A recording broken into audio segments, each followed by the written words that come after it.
بسم اللہ الرحمن الرحیم۔ حضرت عثمان غنی رضی اللہ تعالیٰ عنہ نے سیدنا ابو ذر غفاری کو مدینے سے کیوں نکالا، اس بارے میں مختلف مکاتب فکر کے علماء کرام اور تاریخی کتابوں میں کیا روایات درج ہیں۔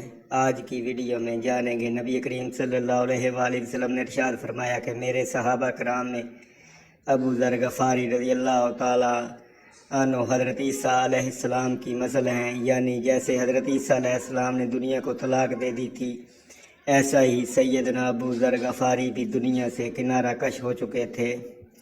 نبی صلی اللہ علیہ وآلہ وسلم نے ارشاد فرمایا تھا کہ اللہ تعالیٰ کی اس نیلی چھتری یعنی آسمان کے نیچے ابو ذر غفاری رضی اللہ تعالیٰ عنہ سے سچا شخص کوئی نہیں ہے۔ سیدنا ابو ذر غفاری رضی اللہ تعالیٰ عنہ کے حالات زندگی بیان کرنے کے لیے بہت بڑا جگر چاہیے۔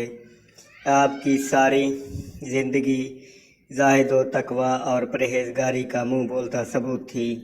غزوہ تبوک کے موقع پر نبی کریم صلی اللہ علیہ وآلہ وسلم نے ارشاد فرمایا تھا کہ اللہ تعالیٰ کا حکم ہے کہ جو اس غزوہ میں شامل نہیں ہوگا وہ گنہگار ہوگا۔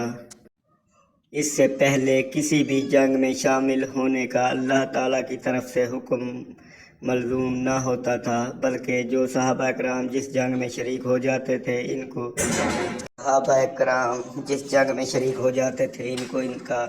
اس کا اجر و ثواب اور مال غنیمت سے حصہ مل جاتا تھا۔ جو نہ شریک ہوتا اس پر کوئی گرفت نہ ہوتی تھی۔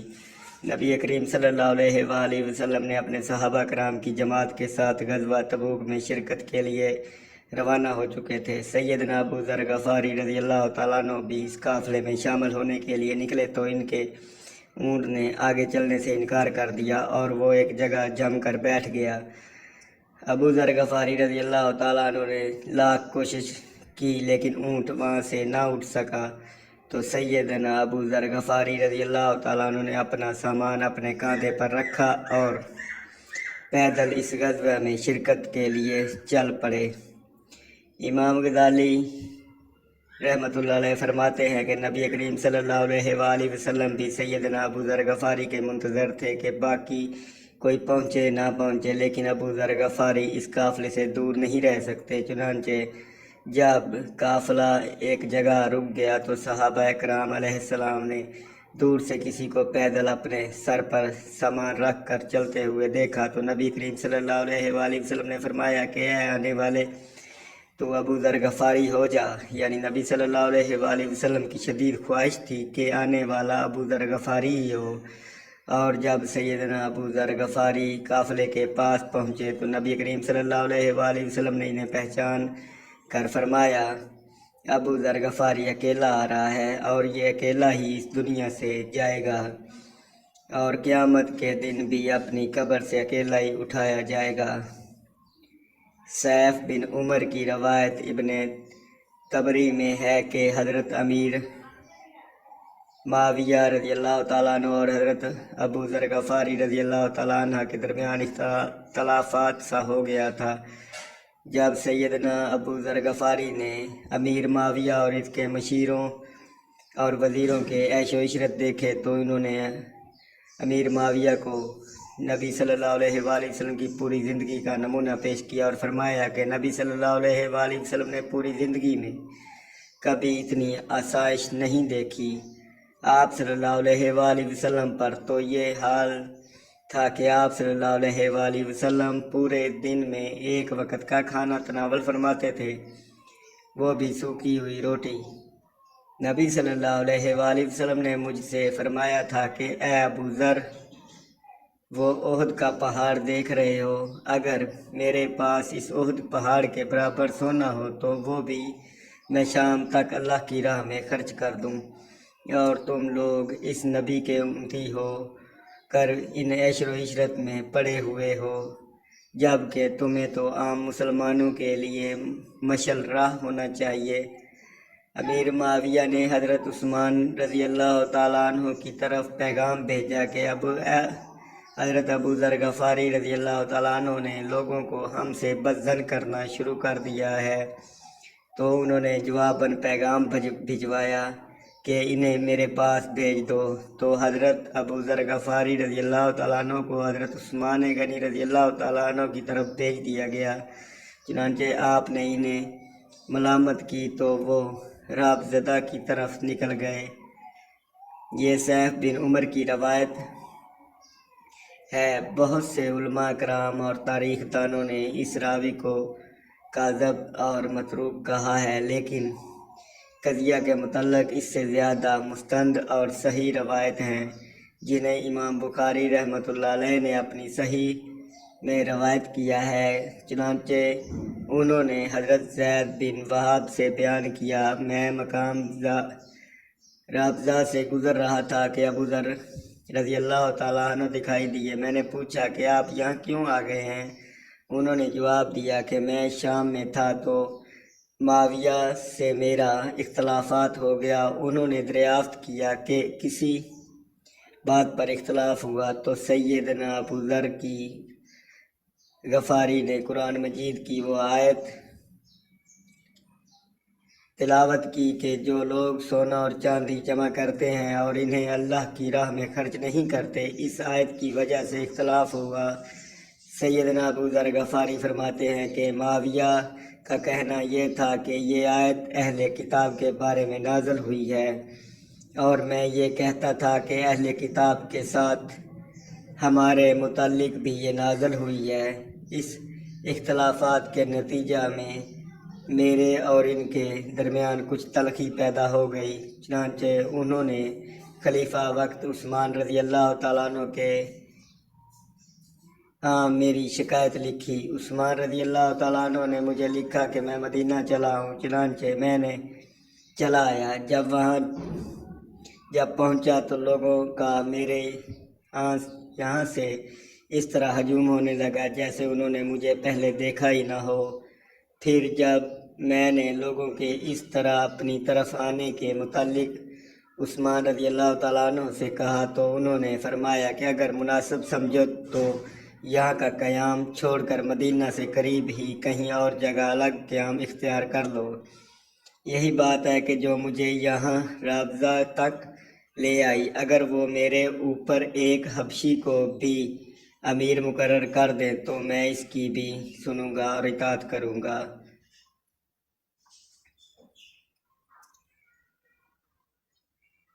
اس مستند اور صحیح روایت سے معلوم ہوا کہ حضرت عثمان رضی اللہ تعالیٰ عنہ نے حضرت ابو ذر غفاری رضی اللہ تعالیٰ عنہ کو رابضہ کی طرف جلا وطن نہیں کیا تھا، اور نہ ہی امیر معاویہ نے انہیں شام سے بے عزت کر کے مدینہ بھجوایا تھا۔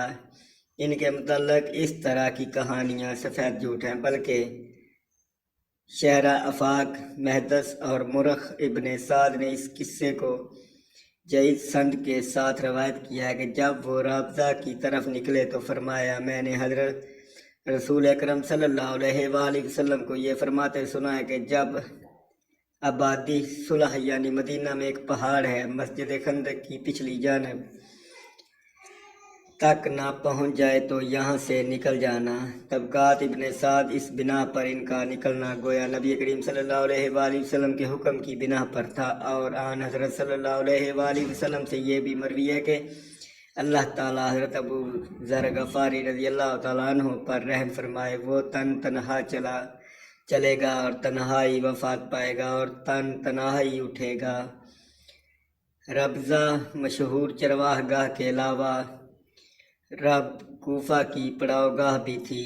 قبل اسلام عراقی تجارت کے لیے یہی راستہ تھا، بلکہ دور فاروقی سے یہی رابضہ میں اسلامی حکومت کا ایک عامل مقرر تھا۔ ابو ذر کے علاوہ بھی 20 لوگ وہاں اس وقت رہتے تھے۔ تاہم جس سال ابو ذر کا انتقال ہوا تو اس سال کافی عرصے بعد خود حضرت عثمان بطور امیر حج مکہ تشریف لے گئے تھے، تو اس لیے قریب تمامی علاقوں سے عام لوگوں کو بھی حج پر چلے گئے تھے۔ امیر المومنین خود حج پر آئے۔ ابو ذر بیماری کے باعث تشریف نہ لے جا سکے، جبکہ رابضہ کے دیگر احباب سب مکہ روانہ ہو گئے تھے۔ یہی وجہ ہے کہ بوقت انتقال آپ رضی اللہ تعالیٰ عنہ ربضہ میں اکیلے تھے۔ خود عبداللہ بن مسعود رضی اللہ تعالیٰ عنہ بھی عراق سے حج کے لیے قافلے کے ہمراہ مکہ ہی تشریف لے جا رہے تھے، اس لیے ربضہ میں انہیں جنازہ پڑھانے اور دفنانے کا موقع مل گیا۔ امام طبری کی روایت ہے کہ مطابق آپ حضرت عمر کے دور حکومت میں شام چلے گئے اور حضرت عثمان کے زمانہ خلافت میں بھی وہیں مقیم تھے۔ زندگی کے شب و دراز ہدایت و تبلیغ کے فرائض سر انجام دینے، اہل بیت رسول علیہ السلام کی عظمت سے روشناس کرنے اور جادہ حق کی طرف رہنمائی فرمانے میں گزر کرتے تھے۔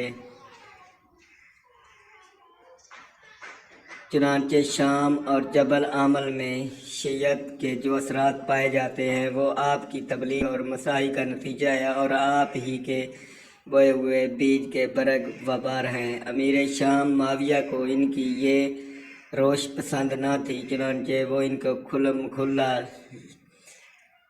لیدے کرنے اور حضرت عثمان کی دراندازی بے راہ اور وی کے تذکرے کرنے سے انتہائی بیزار تھے، مگر کچھ بنائے نہ بنتی تھی۔ آخر اس نے حضرت عثمان کو لکھا کہ اگر یہ کچھ عرصہ اور یہاں مقیم رہے تو ان کے اطراف کے لوگوں کو تم سر برگزشتہ کر دیں گے، لہٰذا اس کا انسداد ہونا چاہیے، جس پر انہوں نے لکھا کہ ابو ذر کو مدینہ روانہ کر دیا جائے۔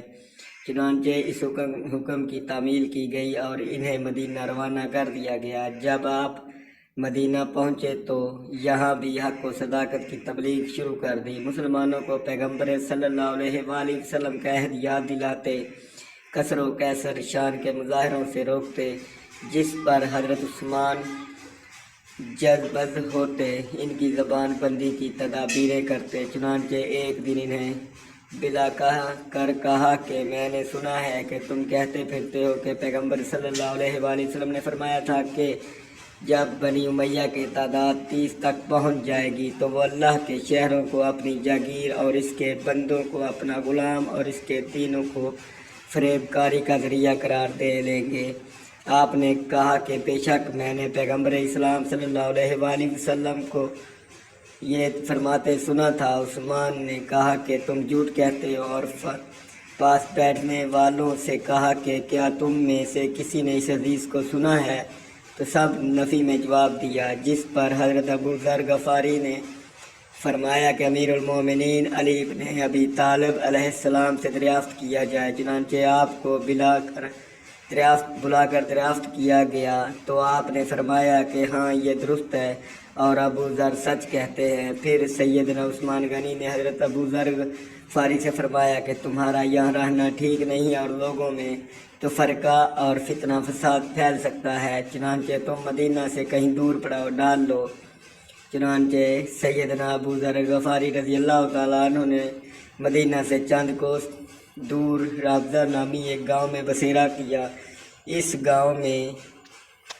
گاؤں میں حضرت ابو ذر کی زندگی بڑی ابتلاؤں میں کٹی۔ یہیں پر آپ کے فرزند ذر اور اہلیہ نے انتقال کیا اور جو بھیڑ بکریاں گزارے کے لیے پال رکھی تھیں وہ بھی ہلاک ہو گئیں۔ اولاد میں صرف ایک دختر رہ گئی جو فاقوں اور دکھوں میں برابر کی شریک تھی۔ جب سر و سامان زندگی ناپید ہو گئے اور فاقوں پر فاقے ہونے لگے تو اس نے حضرت ابو ذر سے عرض کیا کہ بابا یہ زندگی کے دن کس طرح کٹیں گے، کہیں آنا جانا چاہیے اور رزق کی تلاش کرنا چاہیے، جس پر حضرت ابو ذر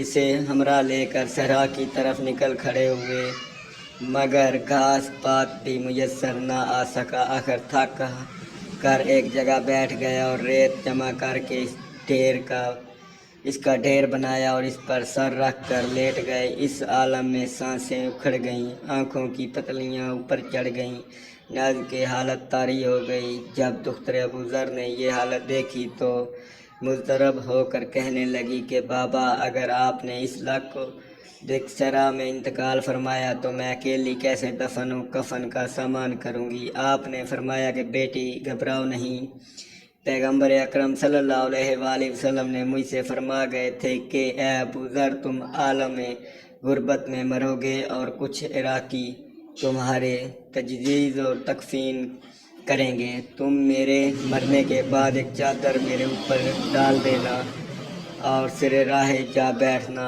اور جب ادھر سے کوئی قافلہ گزرے تو اس سے کہنا کہ پیغمبر صلی اللہ علیہ وآلہ وسلم کے صحابی ابو ذر نے انتقال کیا ہے۔ چنانچہ ان کی رحلت کے بعد وہ سرائے راہ جا کر بیٹھ گئی۔ کچھ دیر کے بعد ادھر سے قافلہ گزرا جس میں ابن مسعود اور سودہ بن قیس تمیمی اور مالک ابن حارث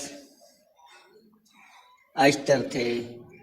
جب انہوں نے حضرت ابو ذر کے انتقال کی خبر سنی تو اس بے کسی کی موت پر تڑپ اٹھے، سواریاں روک لیں اور ان کے تجہیز و تکفین کے لیے سفر ملتوی کر دیا۔ مالک اشتر نے ایک اللہ کفن کے لیے دیا جس کی قیمت 4000 درہم تھی، اور تجہیز تکفین کے فرائض سر انجام دے کر رخصت ہوئے۔ اللہ حافظ دوستو، یہ تھی ابو ذر غفاری کی زندگی۔ اللہ خوش رکھے آپ کو۔